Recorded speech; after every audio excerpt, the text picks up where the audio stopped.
دیتا ہے. اللہ کے نبی نے the best لوگوں کی جب مثال بیان کی, بہترین لوگوں کی مثال بیان کی, تو نبی پاک فرماتے ہیں, ترمذی کی حدیث ہے, سب سے بہتر وہ ہے جو اپنے اہل کے لیے بہتر ہو, یعنی اپنی فیملی کے لیے بہتر ہو. اور آقا فرماتے سنو میں تم سب سے زیادہ اپنے اہل کے لیے بہتر ہوں. نبی پاک سب سے زیادہ اپنی فیملی کے لیے بہتر. نبی پاک علیہ السلام سے ایک شخص نے پوچھا, حضور شوہر پر بیوی کا کیا حق ہے؟ تو آپ نے فرمایا جب وہ کھائے یعنی شوہر کھائے تو بیوی کو کھلائے, جب لباس پہنے اسے بھی پہنائے, اس کے چہرے پر نہ مارے, اسے بدصورت نہ کہے, اور اگر سمجھانے کے لیے اس سے علیحدگی کرنی پڑے تو گھر میں ہی علیحدگی کرے. اللہ اکبر. ایک بار حضرت عمر فاروق رضی اللہ عنہ کی بارگاہ میں, سنیے کا بڑا دلچسپ واقعہ. سیدنا عمر فاروق کا کتنا بڑا نام ہے, آپ کے جلال کی, آپ کی عدالت کی مثالیں دی جاتی, بڑے بڑے لوگ آپ کے سامنے تھر تھر کانپتے تھے. آپ کا گھر میں انداز کیا تھا کہ ایک شخص آیا کہ میں حضرت عمر کے پاس جاؤں اور بتاؤں میری بیوی جو ہے مجھ سے اس طرح بات کرتی ہے, اور میرا وہ انداز نہیں ہوتا جو شوہر کے سامنے ہونا چاہیے, ہوتا ہے گھروں میں ہو جاتا ہے. تو حضرت عمر کے دروازے پر پہنچا نا, تو اندر سے اسے سیدنا عمر فاروق رضی اللہ تعالیٰ عنہ کی زوجہ ام کلثوم رضی اللہ تعالیٰ عنہ کی ناراضگی کی عالم میں گفتگو کرتے ہوئے سنا. وہ حضرت عمر سے بات کر رہی تھی. تو وہ شوہر سوچنے لگا کہ میں تو اپنی بیوی کی شکایت لے کر آیا تھا, حضرت کے تو گھر کا بھی معاملہ ہی ایسا ہی ہے. تو وہ کہتے میں واپس ہونے لگا. حضرت عمر نے بلا لیا, کیوں آئے تھے؟ تو کہا کہ میں تو حضرت اپنی بیوی کی شکایت کرنے آیا تھا, مگر میں آپ کے دروازے پر آیا, آپ کا بھی معاملہ ہی ایسا ہی ہے, تو میں سمجھ گیا ہم دونوں ایک ہی معاملے میں ہی ہیں. اب حضرت عمر نے جو ان کی تربیت فرمائی نا, آپ نے فرمایا میری بیوی کے مجھ پر چند رائٹس ہیں, چند حقوق ہیں, مجھے اس سے چند فائدے حاصل ہوتے ہیں جس کی بنا پر میں اس سے درگزر کرتا ہوں. پہلا یہ کہ یہ میرے لیے جہنم کی آڑ ہے, میرا دل اس کی وجہ سے حرام کاموں سے بچا رہتا ہے. نمبر دو, جب میں گھر سے نکل جاتا ہوں یہ میری خزانچی بن جاتی ہے, یعنی میرے مال کی نگہبان بن جاتی ہے, میری دھوبن بن جاتی ہے, میرے کپڑے دھوتی ہے, میرے بچے کی پرورش کرتی ہے, میرے لیے روٹیاں اور کھانے پکاتی ہے. تو وہ شخص کہتا ہے یہ سارے فائدے تو مجھے بھی اپنی بیوی سے حاصل ہیں, تو میں تو کبھی درگزر سے کام نہیں لیتا. وہ مجھے کہتی میں اسے لڑنا شروع کر دیتا ہوں. کہتا آج آپ کی بات سے نصیحت مل گئی, اب میں اپنی بیوی کی چھوٹی موٹی باتوں کو میں بھی درگزر کر دوں. کتنی پیاری بات بتائی. ہم وہ ساری باتیں بھول جاتے ہیں, ایک غلطی پر پکڑ لیتے ہیں, ایک غلطی پر ڈانٹتے ہیں. ہر غلطی پر جناب ایسا نہیں ہوتا, ہر غلطی کی سزا سزائے موت نہیں ہوتی ہے. ہم غلطیاں نہیں کرتے. اگر جس طرح ہم اپنی بیوی کو ہر غلطی پر ڈانٹتے وہ ڈانٹنا شروع کرتے پھر کیا حال ہوگا؟ تو ایسا نہیں ہے. وہ بھی دل رکھتی ہے. ہم نے کسی انسان سے شادی کی ہے, کمپیوٹر سے نہیں کی, ٹھیک ہے نا, تو کمپیوٹر بھی آج کل وائرس آ جاتا ہے, تو وہ تو انسان ہے, غلطی ہو گئی, کوئی بات نہیں. تو سبحان اللہ, اتنا پیارا مذہب ہے. درود پاک پڑھنے کے بے شمار فضائل و برکات ہیں. کعبے کے بدر الدجا, طیبہ کے شمس الضحیٰ صلی اللہ تعالی علیہ وسلم کا فرمان عالی شان ہے کہ جو کوئی شخص مجھ پر ایک بار درود پاک پڑھے اللہ کریم اس پر اپنی 10 رحمتیں نازل فرماتا ہے. جو کوئی شخص 10 بار درود پاک پڑھے اللہ کریم 100 رحمتیں نازل فرماتا ہے. فرمایا جو 100 بار پڑھے اللہ 1000 رحمتیں نازل فرماتا ہے. میرے آقا علیہ السلام فرماتے ہیں جو 1000 بار درود پاک پڑھنے والا ہوگا, حدیث کا خلاصہ ہے, وہ مرے گا نہیں جب تک جنت میں اپنا مقام نہ دیکھ لے. یعنی مرنے سے پہلے اسے جنت میں اپنا گھر بھی دکھا دیا جائے گا. تو کیا ہی اچھا ہو کہ ہم چلتے پھرتے اٹھتے بیٹھتے کوئی ٹائم اپنی پوری ڈیلی روٹین کا ایسا سیٹ کریں کہ میں نے اس وقت درود پاک پڑھنا. آپ دیکھیں نا سوشل میڈیا پر بعض اوقات گھنٹوں ہمارے ریلز دیکھتے ہوئے چیزیں دیکھتے ہوئے گزر جاتے ہیں, بلکہ بعض اوقات ان میں گناہ ہوتا ہے. ثواب تو دور کی بات, یا تو فضول ہوتے ہیں یا گناہ ہو رہا ہوتا ہے. تو کیوں نہ ان عادتوں کو کچھ کم کریں, اس سے جان چھڑائیں اور ذکر و درود کی طرف آ جائیں. اللہ مجھے بھی اور آپ کو بھی اپنا اور اپنے حبیب علیہ الصلوۃ والسلام کا کثرت سے ذکر کرنے کی توفیق عطا فرمائے. محبت کے ساتھ با آواز بلند درود پاک پڑھ لیں. صلو علی الحبیب. آج میں نے ایک بڑی کمال کی ایک سنت آپ کے سامنے پیش کرنی ہے, اور نارملی دیکھا یہ گیا ہے کہ اس سنت سے بہت سارے لوگ اب دور ہو گئے ہیں. حالانکہ یہ اتنی پیاری سنت ہے, بغیر محنت بغیر کوشش کے نیکیوں کا انبار لگ جاتا ہے. اتنی نیکیاں اور آپ اتنے بڑے بڑے انعامات کے حقدار بن جاتے ہیں. وہ سنت کون سی ہے میں انشاءاللہ بیان کرتا ہوں, مگر امام محمد بن محمد غزالی علیہ رحمت اللہ الوالی نے ایک بڑا پیارا واقعہ اپنی کتاب مکاشفۃ القلوب میں لکھا.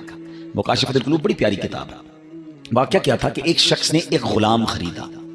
آج کے دور میں تو کسی کو گھر میں ملازم رکھنا ہو تو وہ نوکری پہ جاب پہ رکھتا ہے نا, پہلے ایسا نہیں ہوتا تھا. پتہ پہلے غلام خریدے جاتے تھے. انہوں نے غلام خریدا. اچھا جب غلام خریدا تو غلام کہتا ہے حضور میری 3 شرطیں ہیں. اچھا بات بڑی عجیب تھی, غلاموں کی شرطیں نہیں ہوتی ہیں. آپ نے کہا اچھا تم بھی شرطیں لگاؤ گے, بتاؤ کیا شرطیں ہیں. تو کہتا حضور پہلی شرط تو یہ ہے کہ آپ مجھے فرض نماز کے وقت منع نہیں کریں گے, نماز پڑھنے دیں گے. اچھا وہ آقا بھی دیندار تھا, نماز نیک آدمی تھا. کہتے ٹھیک ہے مسلمان ہوں, نماز سے کیوں روکوں گا, اوکے. کہتا دوسری شرط یہ ہے کہ دن میں جو چاہے کام لے لیں, رات مجھے آپ چھوڑ دیں گے. کہا ٹھیک ہے مجھے کام دن میں لینا, میں بھی رات آرام کرتا ہوں, تم بھی رات آرام کرنا. کہتا تیسری شرط یہ ہے کہ آپ مجھے اپنے گھر میں کوئی بھی ایک الگ سے کمرہ دے دیں گے تاکہ میں سیپریٹ رہوں. تو کہا ٹھیک ہے. میں نے بھی یہ سوچا تھا گھر میں بہت سارے کمرے ہیں, غلام کا کمرہ ہوتا ہے تو میں کمرہ دے دوں گا. شرطیں کوئی مشکل تھی نہیں, آقا نے ایکسپٹ کر لیا. غلام گھر پر آیا, بڑا محنتی غلام تھا, دن میں کام کرتا, رات اپنے کمرے میں چلا جاتا. ایک دن آقا چلتے چلتے اس کے کمرے کے پاس سے جب گزرا تو دیکھا عجیب منظر ہے. کمرے کی چھت کھلی ہوئی ہے, آسمان سے نور برس رہا ہے, غلام سجدے میں ہے, اللہ کی عبادت کر رہا ہے اور اللہ کو رو رو کر یہ عرض کر رہا ہے کہ میرے مولا میں غلام ہوں, دن میں میری ڈیوٹیز ہیں, اگر یہ کام نہ ہوتا تو میں دن بھی تیری عبادت کرتا, رات بھی تیری عبادت کرتا. آقا بڑا حیران ہوا کہ یہ میرا غلام کیا چیز ہے, ایسی عبادت, ایسا نور اور ایسی گفتگو. اگلی رات ہوئی تو اپنی بیوی کو لیا کہ چلو میں تمہیں ایک منظر دکھاتا ہوں. اپنی زوجہ کو لے کر غلام کے کمرے کے پاس گیا, پھر وہی منظر, چھت کھلی ہوئی ہے, آسمان سے نور برس رہا ہے, غلام سجدے میں وہ ہے اور اللہ سے باتیں ہیں, بڑی کیفیت. جب یہ منظر دیکھا تو وہ میاں بیوی بھی آنسو بہانے لگے, وہ بھی رونے لگے کہ یہ کیسا غلام ہے. صبح ہوئی تو غلام کو آقا نے بلایا اور کہا کہ ہمیں پتہ چل گیا ہے تمہاری رات کی عبادت ہم نے دیکھ لی ہے. تم اللہ سے یہی کہہ رہے تھے نا کہ یا اللہ میں مجبور ہوں, اگر دن میں بھی فارغ ہوتا تو تیری عبادت کرتا, رات میں تو تیری عبادت کرتا ہوں. تو ہم میاں بیوی نے فیصلہ کیا ہے کہ آج کے بعد تم آزاد ہو, جاؤ دن میں بھی عبادت کرو, رات میں بھی اللہ کی عبادت کرو. اچھا ہماری جگہ کوئی ہوتا تو بڑا خوش ہو جاتا کہ چلو یار انعام مل گیا. غلام کو آزاد ہونا بڑی نعمت تھی, مگر وہ غلام دراصل وہ آقا بننے کے قابل تھا, وہی آقا تھا, وہ بڑا کمال کا بندہ تھا.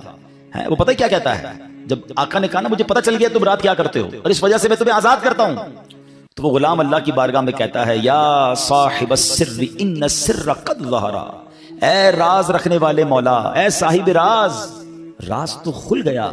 ولا اريد حیاتی بعد مشتہرا, اے اللہ میں اب راز کھلنے کے بعد زندہ نہیں رہنا چاہتا. اور یہ کہا اور اس کی روح نکل گئی, اس زمین پہ باڈی آتی ہے اور وہ انتقال کر جاتا ہے. اے میرے پیارے اسلامی بھائی, اب غور کیجئے, اس واقعے سے بہت سارے لیسن ملیں گے. جو میں نے کہا تھا نا کہ نبی پاک کی ایک سنت بیان کرنی ہے, وہ سنت کون سی ہے؟ وہ سنت ہے ذکر الہی. میرے آقا خوب اللہ کا ذکر کرتے تھے. کتنا ذکر کرتے تھے آپ کو میں اندازہ کرواتا ہوں, آپ کو اندازہ ہو جائے گا. نبی پاک سونے سے پہلے اللہ کا ذکر, جاگنے کے بعد اللہ کا ذکر, کھانے سے پہلے اللہ کا ذکر, کھانے کے بعد اللہ کا ذکر, پیارے آقا گھر سے نکلتے ہوئے اللہ کا ذکر, گھر میں داخل ہوتے ہوئے اللہ کا ذکر, قدم قدم پر اللہ کا ذکر. کیسے؟ یہ سب چیزوں کی دعائیں ہیں نا, کھانے سے پہلے کی دعا, کھانے کے بعد کی دعا, پانی پینے سے پہلے کی دعا, پانی پینے کے بعد کی دعا, آئینہ دیکھنے کی دعا, سرما لگانے کی دعا. اس کا مطلب کیا ہے؟ دعا کیا ہے؟ ذکر الہی ہے نا, اللہ سے باتیں کرنا ہے نا. نبی پاک قدم قدم پر اللہ کو یاد کرتے. سورج گرہن کی دعا, چاند گرہن کی دعا, بارش برس رہی ہے پھر دعا, بادل گرج رہے ہیں پھر دعا, قدم قدم پر دعائیں. کتنا اللہ کا ذکر کرتے تھے. اور آج بتاؤ پورا پورا دن گزر جاتا ہے, ہم کتنا اللہ کا ذکر کرتے ہیں. یہ غلام کتنا اللہ کا ذکر کرتا تھا کہ رات بھر اللہ کی عبادت ہے. اور تمنا کیا ہے؟ مولا دن بھی مل جاتا تو دن بھی تیری عبادت کرتا, دن بھی تجھے یاد کرتا, دن بھی تیرا ذکر کرتا. ذکر الہی پر میں انشاءاللہ آگے بات کرتا ہوں, مگر اس واقعے سے ایک اور بڑا کمال کا میسج مل رہا ہے. اس غلام کی عبادت لوگوں کو پتہ چل گئی, اس کا راز کھل گیا. وہ کہتا ہے مولا اب جینا نہیں ہے, میں تو عبادت تیرے لیے کرتا تھا نا, میں جانتا تھا مالک تو جانتا تھا, اب تو لوگوں کو پتہ چل گیا. اب بتائیں ہمارا کیا حال ہے؟ ہم تو عبادت بہت سارے لوگ کرتے ہی اس لیے کہ لوگوں کو پتہ چل جائے. وہ اس لیے کر رہا ہے کہ رب دیکھے اور کوئی نہ دیکھے. اور ہماری اکثریت ان کاموں میں لگی ہوئی ہے کہ دنیا دیکھے میں نے کیا کیا ہے. نیکی کر دریا میں ڈال, بچپن میں سنتے تھے, اب نیکی کر سوشل میڈیا پہ ڈال. جو کرنا ہے لوگوں کو بتانا ہے, جو نیکی ہے سب کو بتانا ہے. اپنے دل سے پوچھو نا کیوں جی چاہتا ہے کہ میری نیکیاں لوگوں کو پتہ چلے. پتہ اخلاص کی تعریف کیا ہے؟ علماء فرماتے ہیں what is the meaning of اخلاص. اخلاص اس کو کہتے ہیں کہ بندہ جس طرح اپنے گناہوں کو چھپاتا ہے اس طرح اپنی نیکیوں کو چھپائے. بتائیے نا, ہم اس طرح اپنے گناہ, کوئی ہے جو یہاں یہ چاہتا ہو میرے گناہ سب کو پتہ چل جائے؟ کوئی بھی نہیں چاہتا. مگر نیکی سب کو پتہ چلنی چاہیے. نہیں, کچھ نیکیاں تو ایسی کیجئے نا جو فقط میں جانوں, میرا رب جانے. میں نیکی کرنے کے بعد مجھے کیوں خیال آتا ہے کہ یار سامنے والے کو پتہ تو چلے میں حاجی ہوں, میں حافظ ہوں, میں نمازی ہوں, میں روزہ دار ہوں, میں نے یہ نیکی کی ہے, میں نے فلاں کام کیا. وائے, کیوں؟ اگر دل میں تمنا یہ ہے کہ لوگوں کی واہ واہ ملے گی تو پتہ ہے اس کو ریاکاری کہتے ہیں. اور ریاکاری کو شرک اصغر کہا گیا حدیثوں میں, چھوٹا شرک. شرک کس کو کہتے ہیں؟ شرک کے معنی یہ ہے کہ اللہ کی طرح کسی کو عبادت کے لائق سمجھنا. ٹھیک ہے نا, یعنی اللہ کی ذات و صفات میں یا تو کسی کو شریک ماننا یا کسی کو ماد اللہ کی طرح عبادت کے لائق سمجھنا. یہ شرک ہے, بندہ اسلام سے خارج ہو جائے گا. اب اس کو شرک اصغر کیوں کہا گیا کہ بندہ پڑھ تو نماز رہا ہے، رکھ تو روزہ رہا ہے، صدقہ کر رہا ہے، خیرات کر رہا ہے، عبادت اللہ کی کر رہا ہے، مگر دل میں تمنا ہے کہ لوگ راضی ہو جائیں، لوگ خوش ہو جائیں۔ نیت کیا ہے؟ نیت رب کو راضی کرنے کی نہیں، لوگوں کو راضی کرنے کی ہے۔ اب ہم چیک کر لیں کہ کہیں ایسا تو نہیں کہ شیطان ہمارے اندر یہ وبا داخل کر چکا ہے کہ پہلے تو نیکی نہیں کرنے دیتا، لیکن نیکی کر لے تو پھر چھپانے نہیں دیتا، پھر بچانے نہیں دیتا، پھر ایسے ایسی باتیں دل میں لاتا ہے کہ اس کو بھی بتا دے، اس کو بھی بتا دے۔ کیوں؟ ہمارا جی کیوں چاہتا ہے ایک ایک نیکی کی تصویر ہم نے لگانی ہے تاکہ لوگ دیکھیں میں نے یہ چندہ دیا، یہ راشن دیا، یہ فلاں کام کیا۔ میں ویسے آپ کے دل کے دروازے پر دستک دیتے ہوئے ایک سوال کرنا چاہتا ہوں کہ ذرا یہ تو چیک کیجئے، یہ میرے لیے بھی سوال ہے، یہ آپ کے لیے بھی ہے، کہ ہماری ایسی کتنی نیکیاں ہیں جو صرف میں جانوں اور میرا رب جانے۔ اپنے آپ سے پوچھئے گا، اکیلے میں پوچھئے کہ ایسا کیا میں نے کیا ہے نیکی کا کام جو اور کسی کو نہیں پتا، میں جانوں اور میرا رب جانے۔ آپ کو پتہ ہے پہلے کے زمانے کے کچھ بزرگان دین ایسے ہوتے تھے کہ وہ غریبوں کی مدد کرتے تھے، مگر ان غریبوں کو بھی پتہ نہیں چلتا تھا کون مدد کر رہا ہے۔ بعض اوقات ان بزرگوں کا انتقال ہوتا نا تو لوگ کہتے ہیں یار وہ ہر مہینے مدد آتی تھی، راشن آتا تھا، اب نہیں آ رہا، تو پتہ چلتا تھا کہ وہ فلاں بزرگ کا وصال ہوا ہے، وہ ہر مہینے مدد کرتے تھے، مگر کبھی انہوں نے نہیں بتایا، پتہ لگنے بھی نہیں دیا۔ اور آج ہم کسی کی مدد کریں تو اس پر احسان جتاتے ہیں، بھائی یاد ہے نا میں نے مدد کی تھی، بھول تو نہیں کہ تیرا ساتھ دیا تھا۔ ہر مہینے اگر کسی کی مدد کر رہے ہیں تو ہر مہینے احسان جتا رہے ہیں، ہر مہینے اس پر روپ جھاڑ رہے ہیں۔ نہیں میرے پیارے اسلامی بھائی، نیکی کیجئے مگر اللہ کے لیے، کچھ ایسی تلاوت، کچھ ایسے نوافل۔ آپ دیکھیں نا تہجد بندہ کب پڑھتا ہے؟ رات کو پڑھتا ہے، بعض اوقات اکیلے میں پڑھتا ہے، جب کوئی نہیں دیکھ رہا، دنیا سو رہی ہے، آپ تہجد پڑھ رہے۔ کیا کمال کا یہ کام ہے کہ میں جانوں رب جانے، مگر شیطان کو صبر نہیں آتا نا، وہ کہتا ہے اس نے تہجد پڑھ لی ہے تو جنت میں چلا جائے گا، اب اس کی تہجد کیسے خراب کروں؟ تو وہ کیا کرتا ہے؟ وہ دل میں خیال ڈالتا ہے کہ ایسا کرو دوسروں کو بتاؤ۔ وہ کیا کرتا ہے؟ صبح اٹھ کے کوئی نہ کوئی بہانہ چاہیے۔ اب کچھ لوگ پتہ کیا کرتے ہیں، یار آج بہت تھکا ہوا ہوں۔ خیریت کیوں تھکے ہوئے؟ وہ میں تہجد سے اٹھ جاتا ہوں نا۔ اچھا ماشاءاللہ آپ تہجد بھی پڑھتے ہیں؟ بس اس نے یہ کہنا ہے تو ساڈے دل وچ ٹھنڈ پہ گئی کہ انہاں نو ساڈی تہجد دا پتہ چل گیا۔ وہ پتہ تو چل گیا، ڈیلیٹ بھی ہو گیا بھائی۔ کیوں پتہ چل گیا؟ کیوں بتانا؟ اللہ کرے یہ بات اس غلام کے اس واقعے سے کیسی بات سیکھنے کو مل رہی ہے۔ مالک کو پتہ چل گیا، حالانکہ اس نے نہیں بتا، ہم تو بتاتے ہیں، اس نے بتایا نہیں تھا، یہ تو چھپ کے کر رہا تھا، مگر پتہ چل گیا تو کہتا ہے مولا اب راز ہی کھل گیا تو اب جینے کا کیا فائدہ۔